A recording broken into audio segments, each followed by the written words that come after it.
आज 1 जुलाई है, शायद आपका जन्मदिन हो। यह तारीख बहुधा जन्मदिन के लिए उपयोग की जाती है, लेकिन आपको जान के आश्चर्य होगा कि भारत में सबसे ज्यादा लोगों की जन्म तिथि 1 जुलाई नहीं है। तो कौन सी तारीख है, या वो कौन सी तारीखें हैं जिन जो है अवसरों पे सबसे ज्यादा लोगों का जन्मदिन आता है, क्यों आता है, और 1 जुलाई कहां ठहरती है।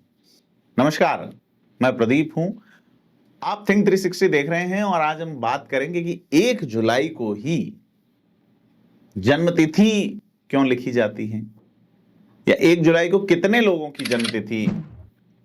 और आप निश्चित तौर पे जानेंगे कि अगर देखें पहले नंबर पे 1 जुलाई नहीं है तो वो तिथि है 1 जनवरी। और ये कोई खगोल विज्ञान का चमत्कार नहीं है, बल्कि कागजों और कंप्यूटरों का करिश्मा है, जिसमें बाबुओं की मेहनत भी शामिल है। दरअसल पुराने जमाने में जब बच्चों के जन्म अस्पताल में नहीं होते थे, या जब कोई रिकॉर्ड नहीं होता था, तो स्कूल, सरकारी फॉर्म और नौकरी के कागजों में एक अनुमानित तारीख भर दी जाती थी, यहां तक कि राशन कार्ड में भी। और वो तारीख थी 1 जनवरी। कितने साल का है, 5 साल 7 साल। अब जब वो पुरानी तिथि या विक्रमी संवत, शक संवत के हिसाब से बताते लोग, तो बाबू फिर मशक्कत करने की बजाय 1 जनवरी टाँप देता।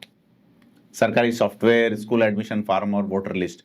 अब इन डॉक्यूमेंट्स में डेट ऑफ बर्थ वाली जगह खाली तो छोड़ी नहीं जा सकती, तो जो जानकारी आसपास नहीं होती तो कर्मचारी कहते थे चलो चलो 1 जनवरी डाल दो।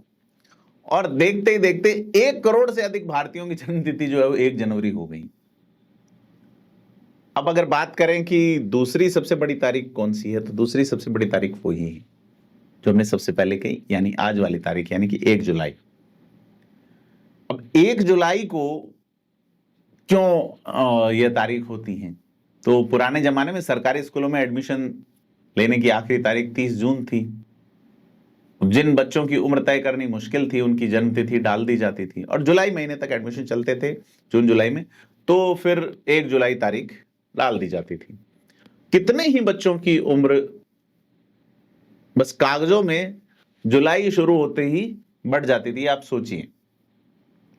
अब अगर बात करें कि तीसरे नंबर पे कौन से तारीख हैं, तो वो भी बड़ी इंटरेस्टिंग चीज है कि तीसरे नंबर पर 2 बहुत खास तारीखें हैं। इन चीजों का एग्जैक्ट डेटा तो नहीं है, लेकिन अगर आप अपने फेसबुक की फ्रेंड लिस्ट देखेंगे कि जिसमें डेट ऑफ बर्थ वाला सेगमेंट आता है, तो यही तारीखें आपको मिलेंगी। एक 26 जनवरी और दूसरा 15 अगस्त। अब ये तारीखें हमारे देश के लिए तो खास हैं ही, लेकिन बहुत सारे लोगों ने अपनी जन्मतिथि के रूप में भी इन्हें मनाना शुरू कर दिया, कभी जानबूझ के तो कभी सिस्टम की वजह से। मेन और बहुधा कारण जो है वो सिस्टम ही नजर आता है। अब इसकी वजह क्या है? पहला तो ये याद रखने में आसान रही है, दूसरा इसका कारण है कि गर्व से भर देने वाली रही है, और कभी कभी बाबू यानी कि क्लर्क को कुछ आसान चाहिए होता है। जैसे परिवार में पहले से किसी की 1 जनवरी या जुलाई है, तो नाम भरते वक्त पूछेंगे कि 1 जनवरी डाल दें। ये बात आज से 20 साल पहले तक होती थी, ज्यादातर उन्हीं लोगों के जन्मदिन आते हैं। आजकल तो लोग तारीखें जो है तो वो पूछते हैं कि अच्छा 1 जनवरी तो है किसी की, 1 जुलाई भी लगभग आपके परिवार में किसी की मिल जाएगी, तो फिर वो टिप देते हैं कि जनवरी में देखा जाए तो 26 जनवरी, और दूसरे उत्तरार्ध में देखा जाए 6 महीनों के, तो डाल देते 15 अगस्त। तो सिस्टम डिफॉल्ट और रिकॉर्ड की कमी 1 जनवरी, स्कूल एडमिशन के लिए अनुमानित तिथि 1 जुलाई की डेट ऑफ बर्थ डाल दी जाती है, और राष्ट्रीय गौरव और याद रखने में आसान होने के कारण 26 जनवरी 15 अगस्त। और अब बड़ा सवाल यह है कि क्या अब भी ऐसा हो रहा है? अब तो अस्पतालों में जन्म होते ही डिजिटल रजिस्ट्रेशन हो रहा है, आधार से लेके बर्थ सर्टिफिकेट तक सब कुछ ऑनलाइन है। और लेकिन आज भी लाखों लोग ऐसे हैं जिनके कागजों में 1 जनवरी उनकी पहचान है। लाखों नहीं, करोड़ों लोग। और अगली बार अगर आपको कोई कहे कि उसका जन्मदिन 1 जनवरी को आता है, तो हो सकता है कि वो असली न्यू ईयर बेबी नहीं हो, बल्कि सिस्टम का डिफॉल्ट चमत्कार हो। आपको जान के हैरत होगी कि सीधे तौर पे अगर लोग उम्र भी पहले कम करते थे, अब तो चूंकि डिजिटलाइजेशन होने के बाद तारीख और साल में बदलाव संभव नहीं है।